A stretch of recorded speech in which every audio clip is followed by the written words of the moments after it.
Good morning, everybody. The JMH guy here. My name is James. So today's video was unplanned, but then again, when you're a car fanatic, car fan, car person, whatever, enthusiast, things happen at the most unexpected and inconvenient times. So for those of you who have not watched my previous video, my daily driver 2004 E83 BMW X3 3.0, it broke a few days ago. I swear it's cursed. Every year there's the annual, I'm a BMW, it's time to break down. And for this year's breakdown, I was taking it out of my parents' property where it was parked. I was just doing a simple left turn and the front right spring broke.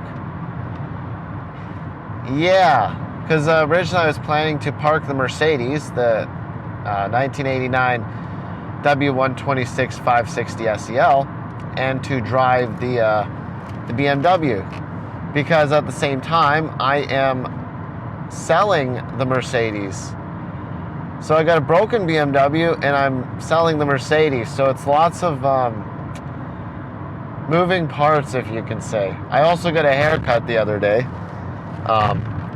pretty swell. So what I'm doing today, or right now, is I'm on my way to get the BMW. Yesterday I picked up a couple full spring shock strut assemblies, a pair, for about $250 Canadian, which was the best overall deal at the time for the issue at hand, because the front left might eventually go anyways. So, and or I could just swap springs, whatever. So I'm going to pick it up and bring it over to my friends. We're gonna swap out the front right with the new used one. And after that is done, the plan is to clean up the exterior of the BMW, because last time I drove it, I did a full interior clean. So I'll do an exterior clean of that. I'm going to try to clean the exterior and interior of the Mercedes, even though I'm already selling it. It was raining a lot last few days, so I need to clean it up a little bit. I listed it everywhere, well, not everywhere, but a lot of the big places. So it's a unique spec. It's not easy to sell an old Mercedes, but it's a very niche and specific market. Because mine, for those of you who have not watched my previous videos, it is a 1989 W126 560 SEL, so it is the longer wheelbase. It's a 3 but now 4 owner vehicle, because I took it over, my dad gave it to me. My father gave it to me, and the family owned it for 16 years. Prior to that, it was owned by someone who imported it from Japan. So the first owner was some sort of a diplomat. So a lower number of owner vehicle, and not low but not high mileage, 146,000 kilometers now, just over it. On top of it, the most unique part, which makes it very difficult to price out in the first place, is the velour interior. Because from my understanding, I was told by somebody that the velour is very popular, not just in Japan, because the whole cows and leather stuff there, but also in Europe. So here I have a Euro spec Japanese import with velour interior and mid-range mileage. So it's so unique and special, like, and niche, that it's very difficult to put a fair, proper price. So essentially I have to put a range on it. That being said, so why am I selling the Mercedes? Quite simply, 1 to 2, 3 reasons. One, life priorities. I'm trying to save up with my girlfriend for a down payment on a home in the next couple of years. Right now I'm living in a bachelor studio apartment. Plus, I'm actually moving across the country from where I live, Ontario, out to the east coast, Nova Scotia. I'm gonna need a garage for more than 2 vehicles, because my girlfriend's vehicle and mine.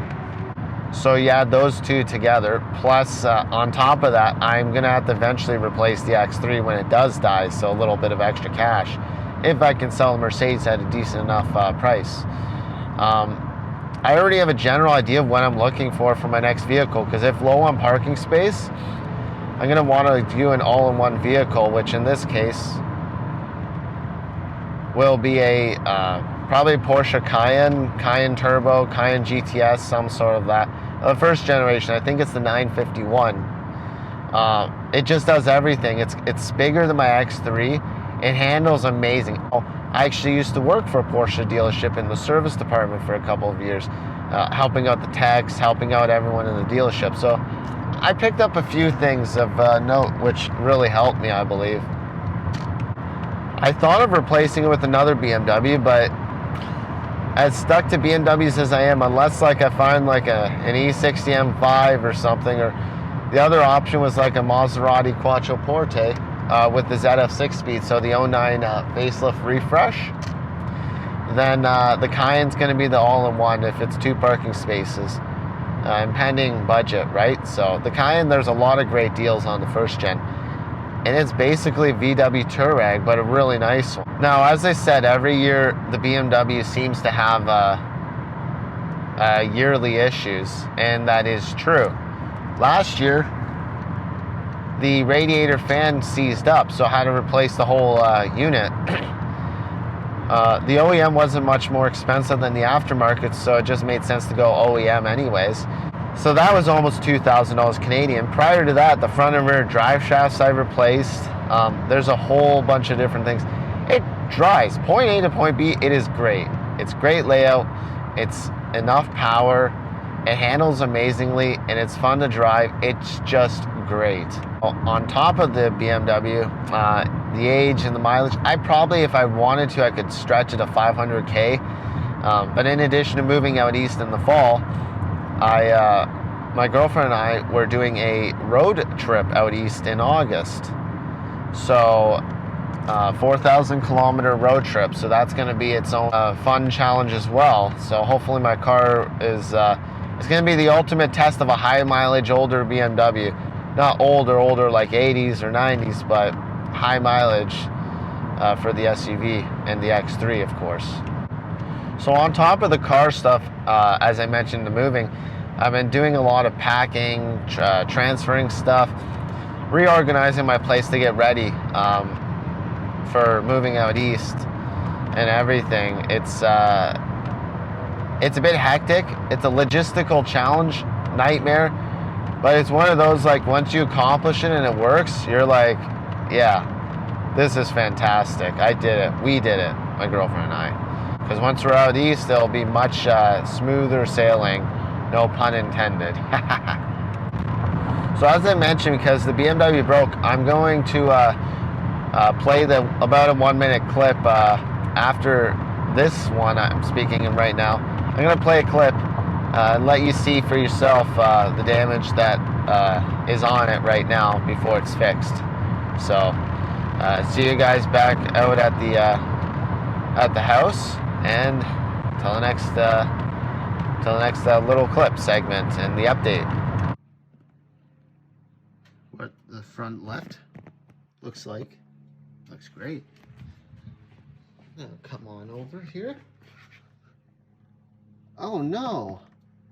My suspension's broken. Can't drive away in that. No sirree. Another day, another old BMW issue.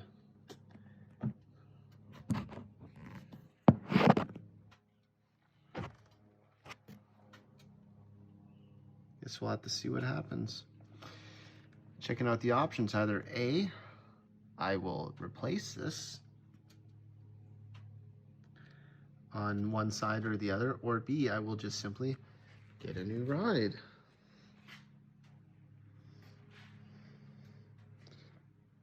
You can see, subscribe and find out what I do next on the show.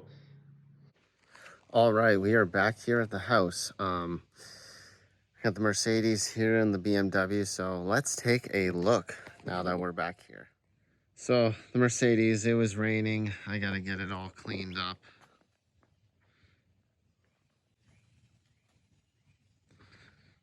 Looks great. Now the BMW, let's take a look. So really dirty because it was parked for a little while. But when you look inside, here is the broken spring. Gotta bring this baby over.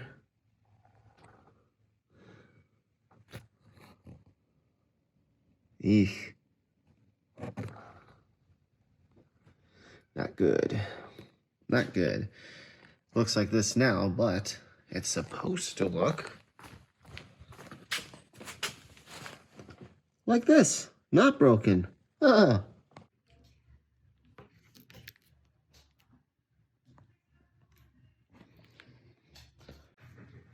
And here it is, lifted off the ground. You're not a true BMW owner if your car doesn't break down at least once a year. True facts. True facts indeed. We are back. Swapped the old Mercedes out for the BMW again. Been a while since I drove it. Got one of the old ones there and the extra. And she's fixed. I gotta sell the Mercedes, get a replacement for the BMW, and then I also have to sell the BMW eventually, or keep it for a while and just put more money into it economically. But with all the moving and everything, it's getting another car, a third or new first car, is not on the list of priorities. So I'll have to see what happens. But fingers crossed on the BMW, it is just that spring or the one assembly, and everything else is fine. I'm just hoping, so stay tuned. And also, I just want to mention, for those who do not already know, there is a contest running. So when I get to 1,000 subscribers, I'm giving away a balloon white 118 model scale Maisto, or I don't know how to pronounce it, the brand, scale model Lamborghini Murcielago LP640, as well as a few other surprises along the way once I hit 1,000 subscribers, as I mentioned. So stay tuned for that. Make sure you subscribe. Comment down below mini Lambo if you're interested in the contest and getting a fair shot at winning the prize.